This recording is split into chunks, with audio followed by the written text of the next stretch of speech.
안녕하세요. 60대 초반의 남성입니다.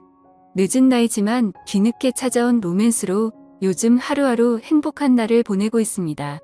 별거 아닐 수도 있지만 제게는 너무나 아름다운 러브스토리. 사연 보냅니다. 저는 아주 어렸을 때 결혼을 했습니다. 군대를 갔다 오고 복학하기 전에 학교 근처에서 알바를 시작했습니다. 잘 되는 호프집 알바고 사람도 많고 늦게 끝나 피곤하기도 했지만 복학하기 전에 용돈이라도 벌 심산이었습니다. 호프집 규모가 다소 컸기 때문에 아르바이트생도 몇 명 있었는데 그 중에 눈에 들어오던 여자가 있었습니다. 그렇게 예쁘게 생기지는 않았고 약간 통통했지만 힘든 일에도 불구하고 항상 웃음을 잃지 않는 여자였습니다. 처음에는 외모가 제 스타일이 아니라서 마음에 들지 않았는데 그녀의 밝은 성격과 해맑은 미소에 점점 마음을 빼앗겼고 저는 그녀를 좋아하기 시작했습니다. 처음에는 그냥 아르바이트 동료로 대화도 몇 마디 나누고 다른 동료들과 술자리에서 티 안 나게 그녀를 챙겨주면서 제 마음을 표현했습니다. 그러다 복학할 때가 되어 아르바이트를 그만두기 며칠 전 그녀에게 고백을 했고 그녀와 사귀게 되었습니다.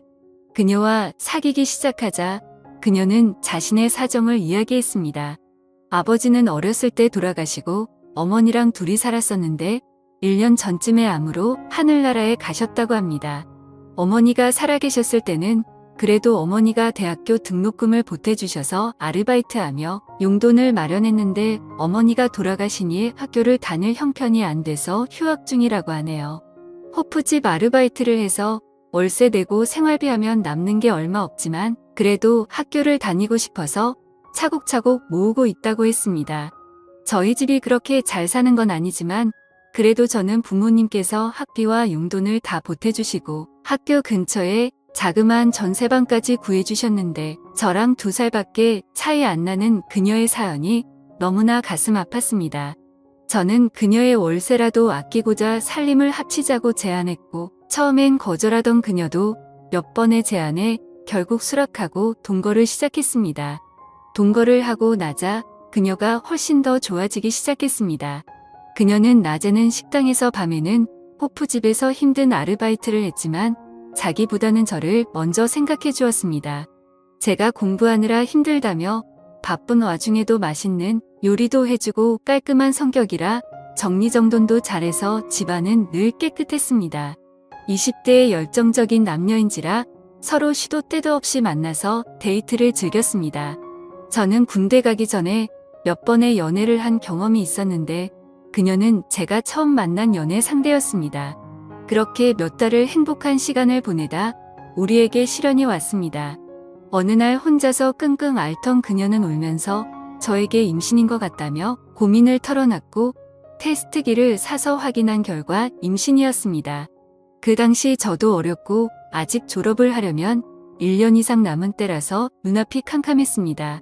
그러면 안 됐었는데 임신 사실을 알게 되었을 때 제 표정이 너무 심각했나 봅니다. 그녀는 저의 모습에 너무나 슬퍼했고 다음날 수술을 한다고 하더군요. 그녀의 입에서 수술이란 단어가 나오자 그때서야 정신이 들었고 제가 어떻게 해서든 방법을 구해볼 테니 수술은 절대 하지 말고 기다려달라고 했습니다. 저의 진심 어린 사과에 그녀도 마음이 풀렸는지 행복한 미소를 보였고 갑자기 딸기가 먹고 싶다 해서 딸기를 사와 같이 먹었습니다. 며칠간 고민을 하다가 어쩔 수 없이 부모님께 사실대로 말씀드렸어요. 저희 부모님도 처음에는 노발대발하시더니 다른 집 귀중한 자식에게 몸에 칼을 댈 수 없고 수술을 하는 건 살인과도 같다며 우선 그녀와 함께 집에 오라고 했습니다. 부모님께 심한 꾸중을 들을 거라는 예상과는 달리 부모님은 그녀에게 우리 아가 하며 정말 잘해주셨고 부모님의 도움을 받아 좀 더 큰 곳으로 집을 옮기고 무사히 출산을 할 수 있었습니다. 너무나도 예쁜 딸이 우리에게 찾아왔고 나이도 어리고 서툴렀지만 딸을 키우며 행복한 시간을 보냈습니다. 아내는 임신하고 출산하고 하느라 본인도 힘들었을 텐데 항상 제가 공부를 할 수 있게 배려해 주었고 저는 딸이 돌이 될 때쯤 남들도 부러워할 대기업에 취직을 했습니다. 딸도 건강하게 잘 자랐고 아이가 초등학생이 되어 손이 덜 가게 되자 아내는 출산과 육아로 포기했던 학업을 다시 하기를 바랐고 방통대에 진학하여 학업도 병행했습니다. 집안일, 육아, 학업 모두 열심히 하는 아내가 정말 사랑스러웠고 졸업을 1년 남긴 어느 날이었습니다. 아내의 안색이 좋지 않아서 걱정을 했지만 많은 일들을 하느라 힘이 들어서 그런 줄 알았는데 혹시나 하는 건강검진에 아내는 유방암 3기를 진단받았습니다. 정말 천사 같고 열심히 살았던 아내였는데 왜 이런 일이 생겼는지 하늘이 원망스러웠습니다. 아내는 수술, 방사선 치료, 항암 치료를 잘 견뎌내고 그 와중에 방통대도 졸업했습니다. 하지만 졸업 후 아내의 상태가 급격히 안 좋아지더니 결국 하늘나라로 갔습니다. 저는 정말 죽고 싶은 심정이었고 한동안 폐인으로 살았습니다. 그때는 딸도 제 눈에 들어오지 않았습니다. 그러게 몇 달 결국 저는 정신을 차렸고 어머니의 도움을 받아 아이를 키우면서 일에만 몰두하며 지냈습니다. 아이가 고등학생이 되었을 때 회사에 사직서를 제출하고 작지만 제 회사를 차렸습니다. 그때부터 제 머릿속에는 딸과 회사밖에 없었습니다. 그렇게 10여 년이 흘렀고 회사는 안정 수준으로 괜찮은 수익이 났고 딸도 좋은 배필을 만나서 결혼을 했습니다. 딸이 결혼하고 나니 갑자기 공허해졌습니다. 딸이 시집가기 전에는 같이 살았었는데 시집가고도 자주 찾아오기는 하지만 퇴근 후 혼자 집에 들어갈 때는 정말 외로움에 사무쳤습니다. 주위에서 돌싱들을 소개해줘서 만나기도 했는데 예쁘고 괜찮은 분들도 있었고 저를 마음에 들어하는 분들도 있었지만 결국에는 제가 마음을 접게 되더군요. 그렇게 1년 정도가 흘렀을 때 마음을 가다듬고자 혼자 제주도 여행을 갔습니다. 제주도를 향하는 비행기 옆 좌석에 40대 중반으로 보이는 아름다운 여성분이 있었습니다. 왠지 어두운 표정의 그녀였지만 너무나 예쁘고 향수 냄새는 아닌데 정말 향기로운 냄새가 났습니다. 저는 옆 좌석에 앉아 있다는 것만으로도 심장이 두근거렸고 첫눈에 반한다는 게 이런 건가 생각했습니다. 하지만 나이 차이도 많이 나는 것 같고 비행기에서 처음 봤는데 말을 걸거나 하면 이상한 사람으로 생각할까봐 그러지도 못했습니다. 제주도에 도착하는 1시간이 너무나 짧게만 느껴졌습니다. 공항을 빠져나올 때 앞에 있는 그녀를 붙잡을까 수없이 망설였지만 결국은 그럴 수 없었습니다. 그냥 짧은 설렘으로 끝낼 수밖에 없었습니다. 혼자 렌트카를 타고 제주도를 여행하기 시작했습니다. 계획을 전혀 짜지 않고 온 여행이라 바닷가를 끼고 도로를 따라가다가 괜찮은 카페나 식당이 있으면 들어갔습니다. 처음 도착한 곳이 함덕해변이었는데 오랜만에 바다를 보니 너무나도 좋았습니다. 카페에 앉아 바다를 보는 것만으로도 힐링이 되었습니다. 근처에 숙소를 잡고 추천하는 레스토랑에 가서 혼자 저녁을 먹으며 와인을 한잔했습니다. 너무나 만족한 식사를 하고 숙소에 와서 쉬는데 혼자 여행이 좋기는 했지만 외롭기는 했습니다. 다음날 전날 갔던 카페에 커피 맛이 생각나 다시 찾았습니다. 아침이라 사람이 많이 없었고 창가에서 바다를 보며 혼자 앉아있는 여자분이 있었습니다. 그 여자분이 고개를 잠시 돌렸을 때 그녀가 비행기에서 제 마음을 설레게 했던 그녀라는 걸 알게 되었고 제 심장은 두근거리기 시작했습니다. 저는 커피를 마시며 그녀가 눈치채지 못하게 그녀를 지켜보았고 그녀는 뒷모습에서도 왠지 쓸쓸함이 느껴졌습니다. 그녀에게 말을 걸어볼까 했지만 저를 기억 못할 것 같아서 망설이는 동안 그녀는 자리에서 일어났고 나가는 길에 눈이 저와 마주쳤는데 그녀도 저를 기억하는지 잠시 멈칫하더니 가볍게 목례를 하고 카페를 나갔습니다. 저는 잠시 망설이다가 그녀를 따라 나갔는데 그녀의 모습은 보이지가 않았습니다. 몇십 분을 찾아 헤맸지만 그녀를 찾을 수 없었습니다. 용기를 내지 못하고 망설였던 제 자신이 너무나도 원망스러웠습니다. 너무나 아쉬웠지만 이내 제 마음을 부여잡고 다시 여행을 하기 시작했습니다. 그녀를 잡지 못한 제 자신이 한심스러웠는지 여행은 재미있지 않았습니다. 그렇게 하루 이틀이 흘렀고 더 이상 혼자 여행을 하면 더 쓸쓸해질 거라는 생각이 들었고 예전보다 앞당겨 돌아가기로 했습니다. 제주도에서 마지막 밤은 해변에 앉아서 파도 소리를 들으며 맥주 한 잔 하기로 했습니다. 편의점 맥주 4캔과 주전부리를 사서 해변에 혼자 앉아 한잔하기 시작했습니다.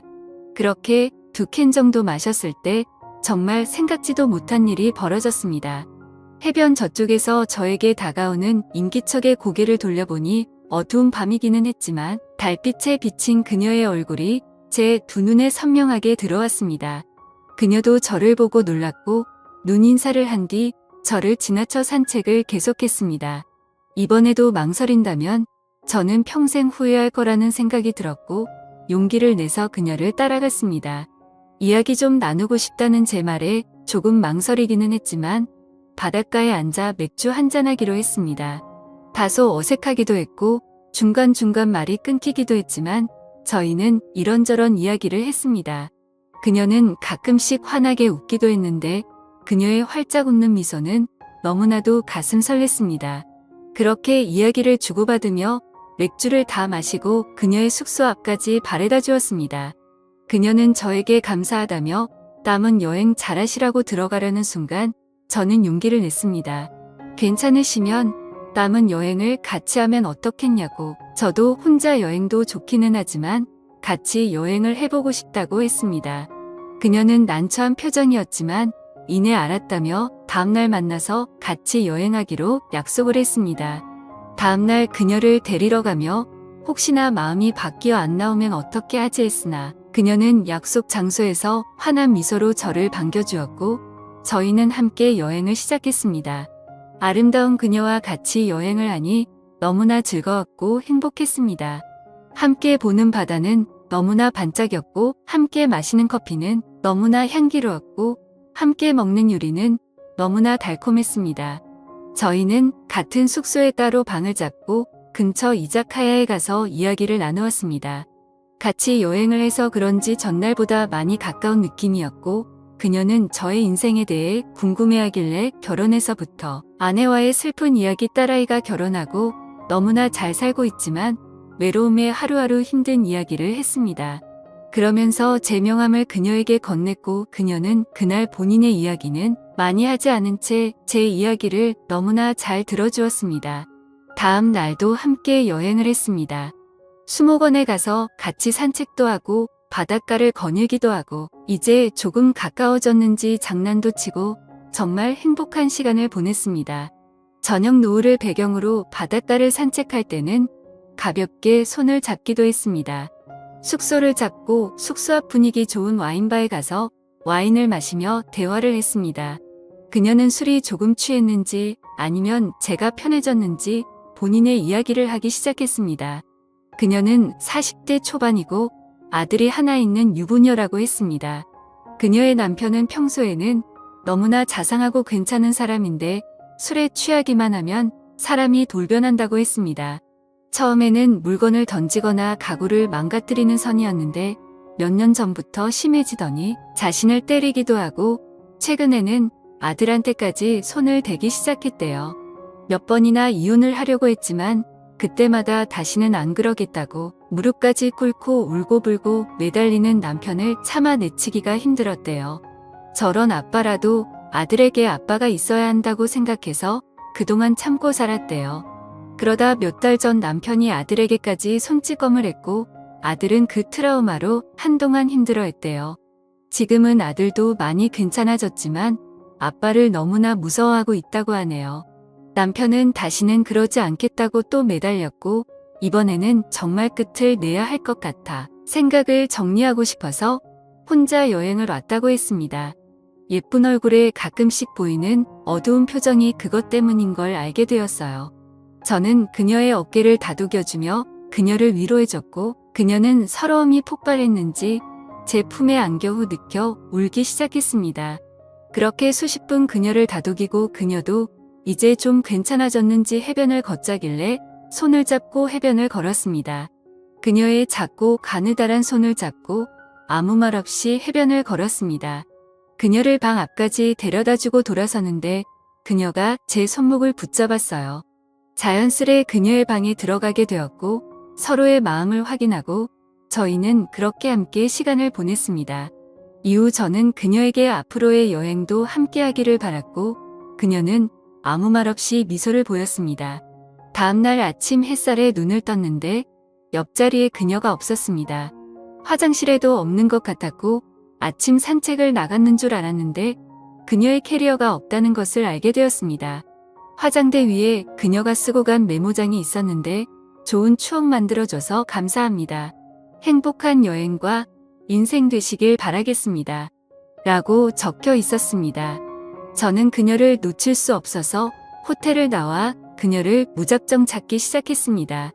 같이 갔던 해변 카페 식당도 가보고 했지만 그녀의 모습은 찾을 수 없었습니다. 그녀와 처음 만났던 함덕 해변 카페에 가서 그녀가 앉았던 자리에 앉아 멍하니 바다만 바라보았습니다. 더 이상 여행을 할 수 없을 것 같아 다시 서울로 올라왔습니다. 서울로 올라와 다시 일상으로 돌아왔지만 마음 한구석이 너무나 아팠고 공허했습니다. 그녀를 잊기 위해 일에만 몰두했지만 그것도 잠시 문득문득 그녀가 생각나 눈물을 흘린 적도 많았습니다. 그 뒤로 두세 명의 여성분을 소개로 만나봤지만 제 마음은 온통 그녀에게 가 있었기 때문에 전혀 눈에 들어오지 않았어요. 제가 아는 거라고는 그녀의 얼굴과 나이밖에 없으니 어떻게 할 방법이 없었어요. 그냥 하루하루 그녀를 떠올리면서 그렇게 1년여가 흘렀습니다. 그날은 아침부터 웬일인지 기분이 너무 좋은 월요일이었습니다. 상쾌하게 아침에 일어났고 출근길도 평소보다 안 막히는 느낌이었어요. 출근을 해서 일을 하다 직원들과 점심 식사 후 커피를 한잔하고 있는데 모르는 번호로 전화가 왔어요. 전화를 받고 상대방의 목소리를 듣자마자 놀라서 들고 있던 커피를 떨어뜨릴 뻔했어요. 수화기 건너에서 들리는 목소리에서 그녀임을 느낄 수 있었어요. 저는 너무 놀라서 아무 말도 할 수 없었고 그녀는 차분하게 안부를 묻더니 주말에 서울에 올라갈 일이 있는데 혹시 만날 수 있냐고 했습니다. 저는 주말에 약속이 있었지만 당연히 약속 없다며 보자고 했고 만나는 시간과 장소를 정하고 전화를 끊었습니다. 전화를 끊고 나서도 떨리는 숨과 심장이 멈추지 않았습니다. 부하 직원들이 사장님 무슨 일 있냐고 걱정되듯 물어봤을 정도로 제 모습이 평소와는 달라 보였나 봅니다. 수십 분이 흘러 마음이 좀 진정됐고 그녀의 목소리를 들었다는 것만으로도 너무 기뻤고 주말에 그녀를 다시 볼 수 있다니 너무나도 행복했습니다. 그녀와 만나기로 한 날짜를 기다리며 하루하루가 설레고 행복했습니다. 드디어 그녀와 만나기로 약속한 날이 되었습니다. 저는 최대한 깔끔하면서도 너무 꾸미지 않은 것 같은 옷을 입고 간만에 향수도 뿌리고 머리에 힘도 주었습니다. 토요일 저녁 그녀와 만나기로 한 카페로 향했습니다. 그녀를 빨리 보고 싶다는 생각에 서둘렀는지 약속 시간보다 1시간 전에 도착하였고 카페 문이 열릴 때마다 그녀일까 두근두근했습니다. 그녀는 약속 시간 10분 전에 문을 열고 들어왔고 그녀의 모습은 너무나 눈부셨습니다. 그녀는 제 앞에 앉아서 환한 미소를 보였고 저는 그 모습에 감탄할 수밖에 없었습니다. 그녀도 저와의 만남을 기다린 듯 깔끔한 정장 스타일의 옷을 입고 있었고 미용실을 다녀온 듯한 헤어스타일과 메이크업이었습니다. 처음에는 다소 어색한 대화를 주고받다가 곧 그녀의 진심을 들을 수 있었습니다. 제주도 여행에서 그녀도 저에게 사랑을 느꼈고 저와 보낸 그날이 너무나도 행복했다고 합니다. 새벽에 자고 있는 저를 보면서 계속 만나고 싶다는 생각까지 했었다고 합니다. 하지만 아무리 남편이 폭력적이고 이혼까지 생각하고 있었다고는 하지만 아직 이혼하기 전인 몸으로 다른 남자와 있다는 죄책감이 몰려왔고 그래서 저에게 말도 없이 떠났다고 합니다. 제주도에서 돌아와 남편과는 이혼 절차를 밟았다고 합니다. 이번에도 남편은 울며 불며 매달렸지만 이번에는 정말 이혼하기로 결심했고 받아들이지 않는 남편 때문에 소송까지 하느라 1년여가 걸렸다고 합니다. 제가 준 명함을 보면서 전화를 걸까 말까 망설였지만 이혼이 결정되지 않은 상태에서 저에게 전화하는 게 저에게도 미안했다고 합니다. 한두 달 전쯤 이혼을 하게 되었고 용기를 내서 저에게 전화를 했다고 합니다. 그녀의 말에서 진심 어린 사랑을 느꼈고 그녀의 손을 잡고 고맙다고 말했습니다.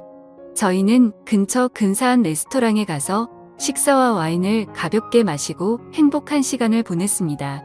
대화를 나눌수록 그녀가 통하는 게 너무나 많았고 우리는 정말 행복한 시간을 가졌습니다. 다음 날 우리는 한강을 찾아 산책을 했습니다. 1년 전 제주도에서 해변을 같이 걸을 때처럼 손을 잡고 걸으며 너무나 행복한 시간을 보냈습니다. 그녀는 대전에 살고 있어서 저녁에 서울역으로 바래다 주었고 안타까운 그녀를 보내주었습니다. 그 이후로 주말마다 그녀가 서울로 올라오거나 제가 대전으로 찾아가 데이트를 즐겼고 반년 전에는 그녀가 서울에 취직을 하고 우리 집 근처 쪽에 집을 얻었고 서로의 집을 오가며 사랑을 키워나가고 있습니다. 저도 그렇고 그녀도 그렇고 서로의 자녀를 생각해서 재혼은 생각하고 있지 않지만 서로를 사랑하는 마음은 진심인 걸 알기에 결혼하지 않고도 이렇게 노년을 함께 보낼 수 있을 거라 확신하고 있습니다. 제가 나이가 있기는 하지만 그녀와 사랑을 나눌 때마다 청춘으로 돌아간 것 같은 힘이 솟았고 그녀도 저와의 만남에 너무나도 만족한 모습입니다. 나이가 들어도 사랑을 할 수 있고 제 나이에도 사랑을 나눌 수 있습니다. 저 또래의 다른 분들도 좋은 인연을 만나서 사랑을 하고 사랑을 나누면서 행복한 제2의 인생이 되시길 바랍니다.